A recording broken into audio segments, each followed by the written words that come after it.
Bismillahirrahmanirrahim. Assalamualaikum warahmatullahi wabarakatuh. Oke, pada kesempatan kali ini kita akan fokus membahas bagaimana penggambaran rangkaian encoder pada kode convolution. Nah, yang perlu kalian ketahui ini adalah materi terakhir sebelum kalian akan melakukan tugas. Jadi channel coding terkait convolutional code. Nah, di sini paling kita akan bahas sedikit dulu bagaimana itu cara melakukan identifikasi dari soal yang sudah disajikan. Nah, teman-teman sekalian, di sini kan kalian memiliki beberapa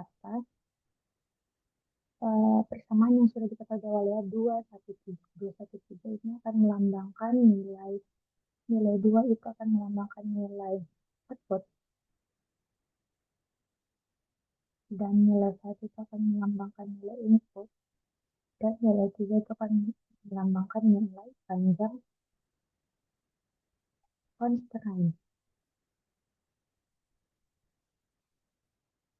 Nah, selanjutnya, di sini juga kalian akan melihat ada yang dinamakan B1 dan B2.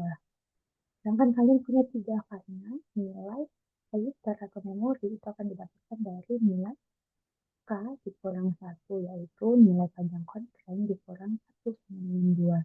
Sehingga kalian punya B1 dan B2. Nah, yang harus kalian pahami, tidak semua soal akan memiliki generator polinomial dan disertai dengan bilangan bit. Jadi kalian harus bisa mengetahui bagaimana cara melakukan konversi apabila kita mengetahui hanya generator polinomial pada umumnya. Nah, kalau kalian lihat di sini kan dia pakainya 1 ditambah X ditambah X kuadrat. Sedangkan di B2 itu ada 1 ditambah X kuadrat. Nah, ini didapatkan dari mana teman-teman sekalian? Nah, kita itu untuk mencari nilai binar biasanya menggunakan persamaan X pangkat 0, X pangkat 1, dan X pangkat 2. Nah, di mana di sini kalian bisa petakan nilai sesuatu yang dipangkatkan 0 itu akan mutlak bernilai 1. Sedangkan sesuatu yang dipangkat 1 itu akan menghasilkan dirinya sendiri, dan X pangkat 2 itu silakan ditulis sebagaimana mestinya.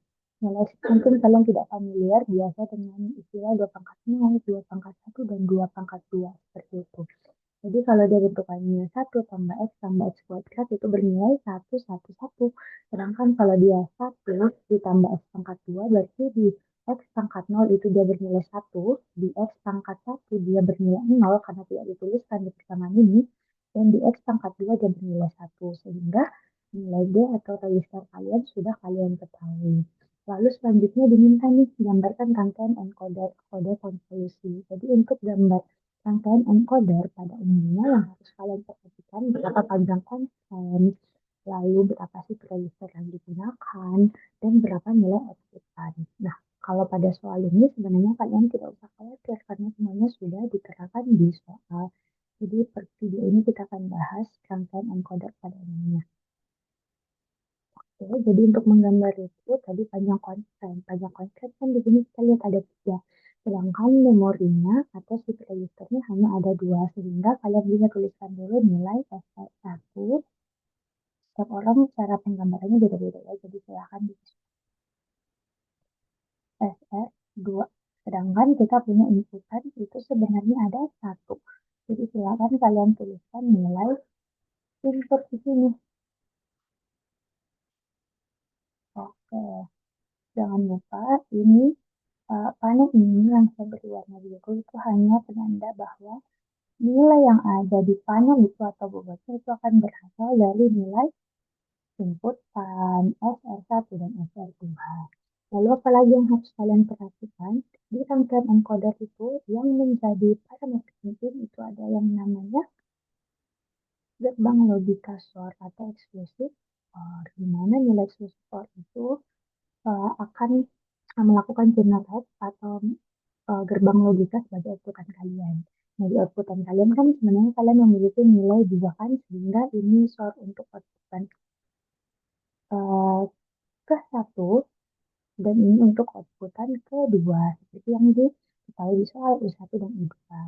Jadi, untuk mengetahuinya kita akan mengecek dari, kita pakai warna hijau. Jadi, si stabilonya juga hijau ya guys. Jadi di sini kalian mendapatkan 1, 1, 1. Sehingga pada saat kalian menggambarkan di sini, nilai input akan masuk di gerbang sort, nilai SR1 juga akan masuk, dan nilai SR2 juga akan masuk. Jadi penggambarannya bisa beda-beda, gambarnya akan beda-beda tiap orang. Lalu untuk output 2 itu akan dilihat dari shift register 2, di mana shift register 2 itu adalah bandingnya 101.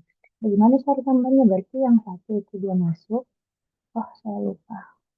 Kan pakai stabilo harusnya pakai ini. Nah, di sini dia pakai satu. Lalu dia pakai juga untuk yang kedua atau shift register 2. Sehingga untuk outputan pertama itu dari input SR1 dan SR2.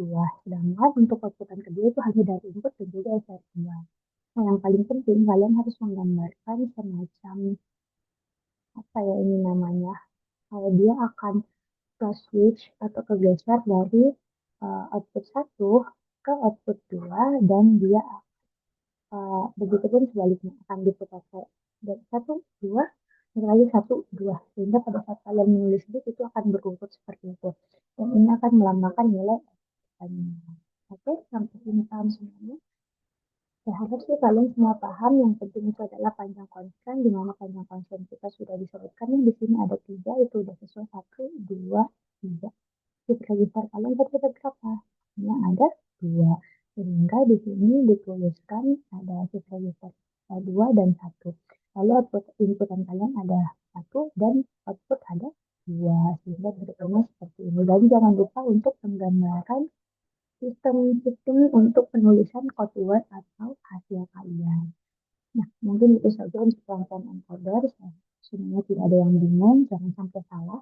Oh iya, di soal atau di tugas kalian masih banyak yang menggambarkannya itu dari input di blok inputnya. Nah, sedangkan kalau dari blok inputnya, berarti di situ tuh dia belum terjadi pemrosesan kan. Jadi saya harap kalian bisa tahu perbedaannya apabila dia mulai di blok input seperti ini dan saat dia keluar dari blok input seperti ini. Nah, karena ini kita belajar mengenai shifting register, jadi akan ada perubahan atau pergeseran sehingga dia bukan ke counter masuk, tapi yang sudah dilewatkan. Gitu. Jadi mulainya dari setelah itu dilewatkan seperti ini ya teman-teman sekalian. Oke, nah paling itu saja untuk pembelajaran rangkaian encoder. Saya harap kalian semua paham. Jangan bingung apabila menggunakan generator polinomial. Kalian bisa sesuaikan dengan dua pangkat nol dan seterusnya. Mungkin itu saja. Terima kasih. Assalamualaikum warahmatullahi wabarakatuh.